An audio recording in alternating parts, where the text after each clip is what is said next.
అను 2వ వచనం. ప్రియుడా, నీ ఆత్మ వర్ధిల్లుచున్న ప్రకారము నీవు అన్ని విషయములలో వర్ధిల్లుచు సౌఖ్యముగా ఉండవలనని ప్రార్థించుచున్నాను అనే మాట దేవుడు మనకి వాగ్దానంగా ఇచ్చి ఉన్నారు. గతించిన 3 దినాల నుంచి మన ఆత్మ వర్ధిల్లుచున్న ప్రకారము మనం అన్ని విషయాలలో వర్ధిల్లాలి, అలాగే సౌఖ్యముగా ఉండాలి అని అంటే అందులో కొన్ని విషయాలను మనం జ్ఞాపకం చేసుకుంటూ వస్తూ ఉన్నాము. మరి ఈరోజు వాక్య భాగంలోనికి వెళ్ళకముందు మనమందరము కూడా ప్రార్థనా పూర్వకంగా, యేసయ్య ఇదిగో నీ యొక్క వాగ్దానము, ఈ జూన్ నెలకై నీవు మాకు ఇచ్చిన వాగ్దానంలోనికి, లోతైన అనుభవంలోనికి మమ్మల్ని నడిపించండి. మా యొక్క కళ్ళను మీరు తెరవ చేయండి, అర్థం చేసుకునే కృపనివ్వండి. ఇంకనూ తండ్రి దావా మాకు సహాయం చేసి నీకు ఆనందకరమైన జీవితము మేము గడపడానికి, నిన్ను సంతోషపెట్టేవారికి మేము ఉండడానికి సహాయం చేయమని అడుగుతూ మరి ఈ యొక్క వాగ్దానంలోనికి మనము వెళ్దాం. మరి నీ ఆత్మ వర్ధిల్లుచున్న ప్రకారము అన్ని విషయాలలో వర్ధిల్లాలి అని, సౌఖ్యముగా ఉండాలి అనే మాటలో మొట్టమొదటిగా మనకి సర్వ శరీరమునకు ఆరోగ్యం ఉంటే అన్ని విషయాల్లోని ఒక విషయంలోని వర్ధిల్లుదామని, అలాగే రెండవదిగా నిన్నటి దినాన మనం నేర్చుకున్నాము సమస్తమును సాధించగలగడం. అంటే ఈ లోక దృష్టిలో కాదు కానీ, లేకపోతే మన జ్ఞానముతో మన బలముతో కాదు కానీ, నన్ను బలపరచువాని బట్టే నేను సమస్తమును సాధించగలనని, మరి అడిగిన దానికంటే, ఊహించిన దానికంటే అత్యధికముగా చేయగల శక్తివంతుడైన దేవునికి మహిమ కలిగే విధముగా మనలో తన కార్యసాధక శక్తిని దేవుడు దయచేస్తాడని గతించిన దినాల్లో మనం నేర్చుకున్నాం.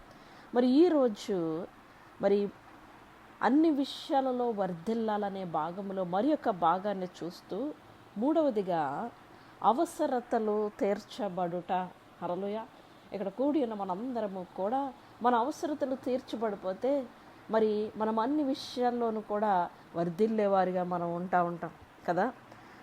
ఇక్కడ కూడి ఉన్న వారిలో మనలో చాలామంది మనము ఎలాంటి స్థానంలో లేకపోతే స్థితిలో ఉన్నాము అంటే, మనము అవసరతలు తీర్చబడాలి, అప్పులు ఉండకూడదు కదా. ఈ స్థానము మనకుంటే చాలు. మనము ప్రార్థన చేస్తాము, మనము దేవుని వాక్యాన్ని వింటాము, ధ్యానిస్తాము, అలాగే పఠిస్తాము, మరి సహవాసం చేస్తాం. ఇవన్నీ కూడా మనం ఆత్మీయంగా వర్ధిల్లడానికి మనము చాలా కార్యక్రమాలు చేస్తూ ఉంటాం. అయితే మన అవసరతలు తీర్చబడి మనము ఈ యొక్క అప్పుల భారం మన మీద ఉండకుండా ఉండడానికి మనం ఏమి చేయగలగాలి అని ఆలోచన చేస్తూ వ్యక్తిగతంగా నేను నేర్చుకున్న కొన్ని విషయాలను మీతో పంచుకోవాలని ఆశపడతా ఉన్నాను. ఎందుకంటే అన్ని విషయాలలో వర్ధిల్లాలి అనే ఈ భాగములో మొట్టమొదటిగా ఆరోగ్యములో సర్వ శరీరమునకు ఆరోగ్యము గురించి నేర్చుకున్నాం. రెండవదిగా ఏదైనా సాధించగలగడం గురించి నేర్చుకున్నాం. మూడవదిగా ఇది చాలా ప్రాముఖ్యమైన స్థాయి కూడా. మన అవసరతలన్నీ తీర్చబడుతూ మరి ఏ విధమైన అనవసరమైన అప్పుల బాధలు మన జీవితంలో ఉండకపోతే మనము అన్ని విషయాల్లో వర్ధిల్లుతున్నాము అనే దాంట్లో మనం కూడా చేర్చబడతా ఉంటాం. 2వ తెస్సలోనికైలు 3వ అధ్యాయము 8 నుంచి 12 వచనాల్లో పౌలు గారు మాట్లాడుతూ తెస్సలోనికైలతో ఆయన ఇలాగ చెప్తా ఉన్నారు.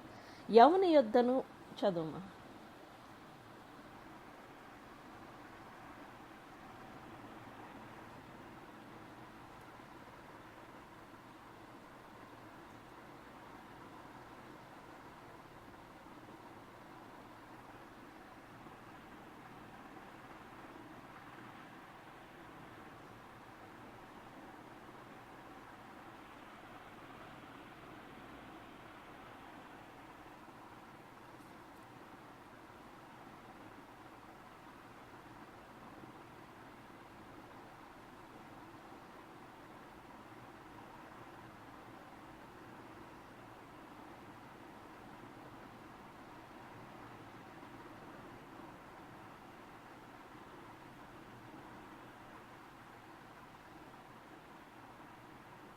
హల్లెలూయా.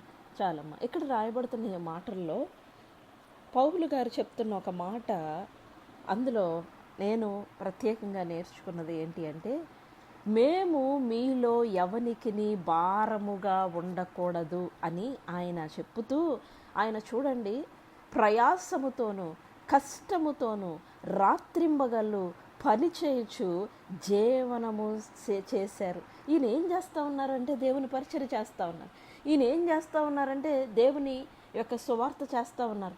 అయినప్పటికీ ఆయన ఎవ్వరికి భారముగా ఉండకూడదు అని అనుకున్నారట. అనుకొని ఆయన ప్రయాసతోనూ కష్టముతోనూ రాత్రింబగళ్ళు పనిచేస్తూ జీవనము చేస్తూ 9వ వచనములో ఆయన చెప్తా ఉన్నారు, మీరు మమ్ము పోలి నడుచుకొనవలనని మమ్మును మేము మాదిరిగా కనపరుచుకుంటూ ఉన్నాము. హల్లెలూయా.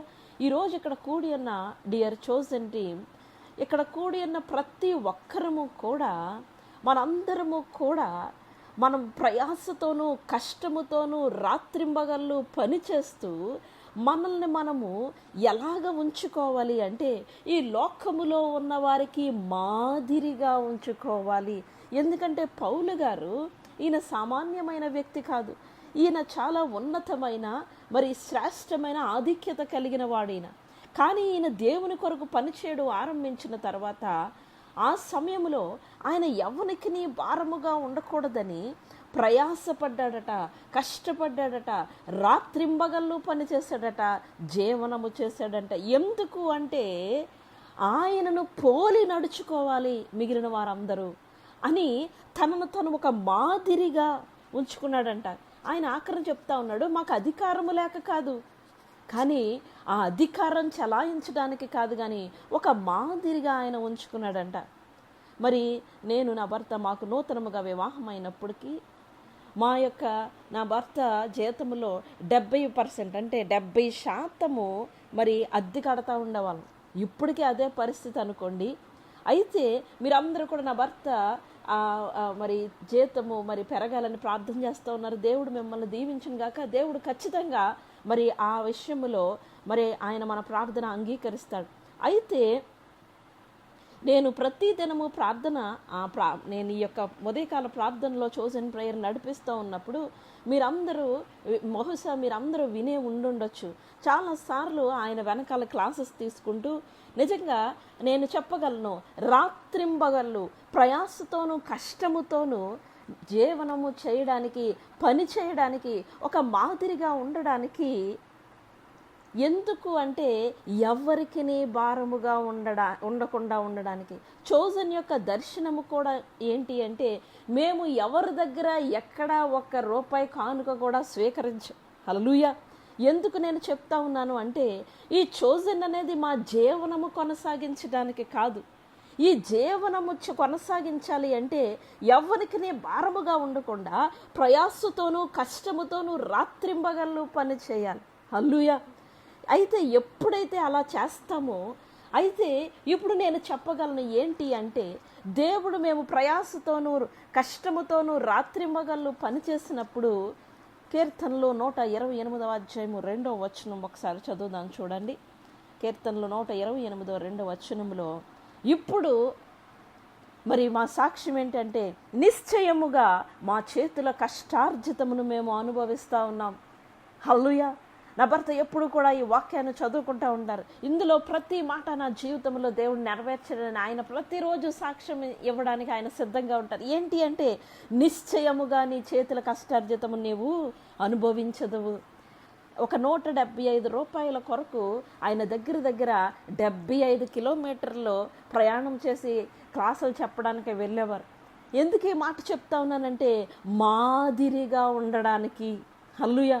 ఒకసారి మాకు మరి మా సొంత వారే ఒక మాట అన్నారు, ఏంటి అంత కష్టపడిపోతున్నావు, అసలు మీ ప్రాణాలకి సుఖం లేదు, ఇంత కష్టపడిపోతున్నావు, ఉదయం తెల్లవారుజాము నుంచి మళ్ళీ సాయంత్రం మళ్ళీ స్కూలు, మళ్ళీ మ్యూజిక్ స్కూలు, అంత కష్టపడిపోతున్నావు, అంత అనవసరం లేదు, మరి అంత ఎందుకు నీకు, అంత కష్టపడినా ఎలా ఉంటున్నారు, ఏమీ లేదు, ఇంకా ఇల్లు లేదు, ఏమీ లేదు అని చాలా మాటలు అన్నారు ఒకసారి. కానీ ఈరోజు మేము చెప్పగలం ఏమని అంటే, ఎవ్వరికి నీ భారముగా ఉండడానికి ప్రయాసతోనూ కష్టముతోనూ రాత్రింబగళ్ళు జీవనము చేయడానికి పనిచేస్తూ ఉన్నప్పుడు ఆయన మా కష్టార్జితాన్ని, ఈ వాగ్దానం అది సత్యమని, అది మేము అనుభవించి ఈరోజు మీ అందరి ఎదురుగా నేను సాక్షిగా నిలబడతా ఉన్నాను. అయితే నేను ఇలా చెప్పక ముందు మా జీవితంలో మేము ఏమీ శోధనలు ఇరుకులు ఎదుర్కోలేదా అంటే ఖచ్చితంగా ఎదుర్కొన్నాం. లేమి ఎదుర్కొన్నాం, ఇరుకులు వచ్చాయి, శోధనలు వచ్చాయి, ఇబ్బందులు వచ్చాయి. అయితే నేను ఈరోజు చెప్పగలను ఏంటి అంటే ఫిలిప్పీలు 4:19 ఎప్పుడైతే ప్రయాసతోనూ కష్టముతోనూ రాత్రింబగళ్ళు పని చేయుచు జీవనము కొనసాగించడానికి, ఎవరికి భారముగా ఉండడానికి, మరి ఒక మాదిరిగా ఉండడానికి ప్రయాసపడ్డామో, ఫిలిప్పీ 4:19 కాగా చదువు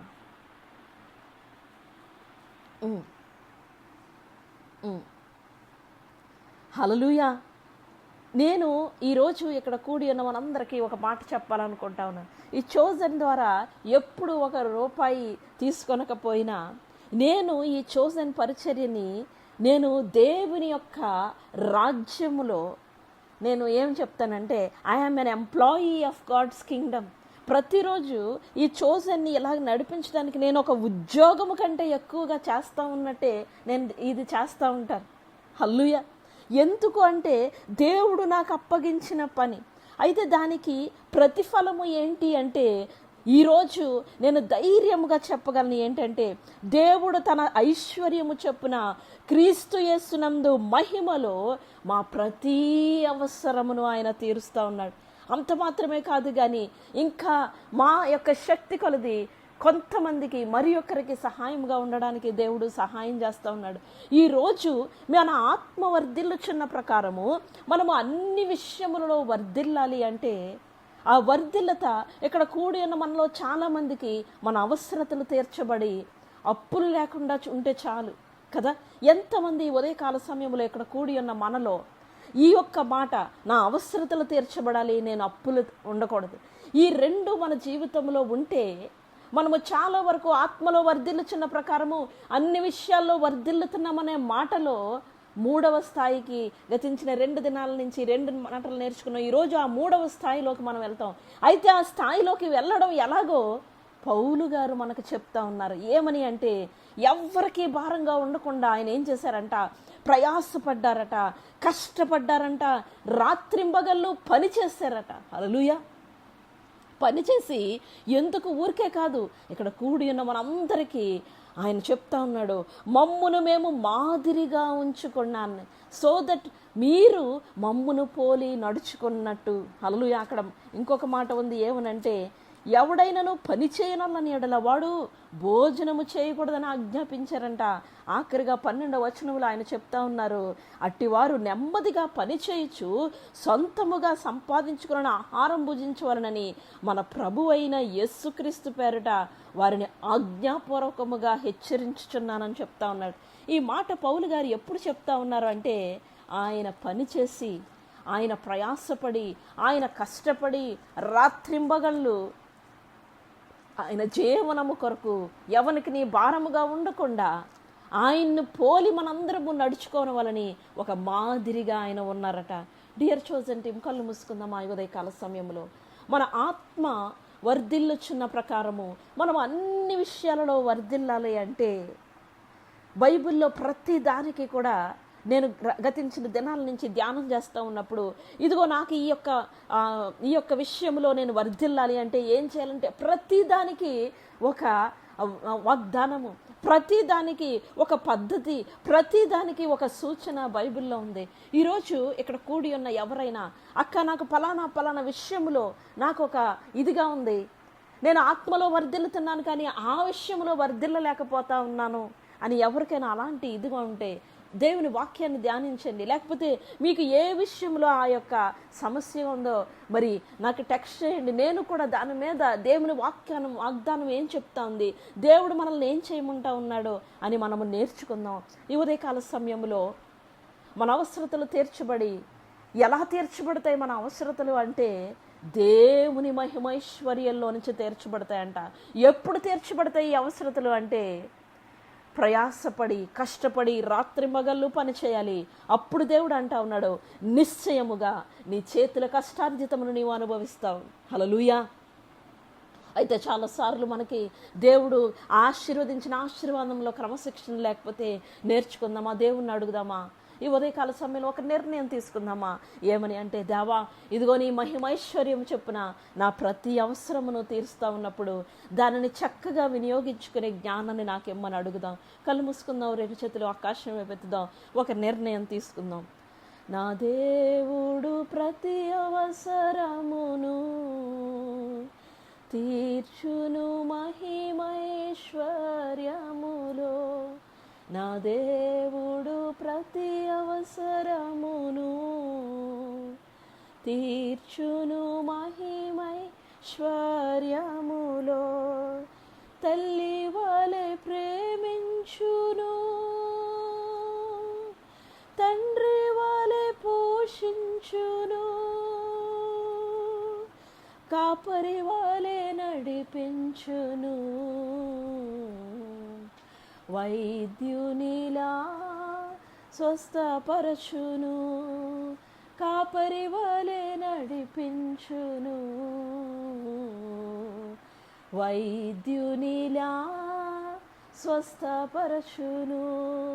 నా దేవుడు ప్రతి అవసరమును తీర్చును మహిమైశ్వర్యములో.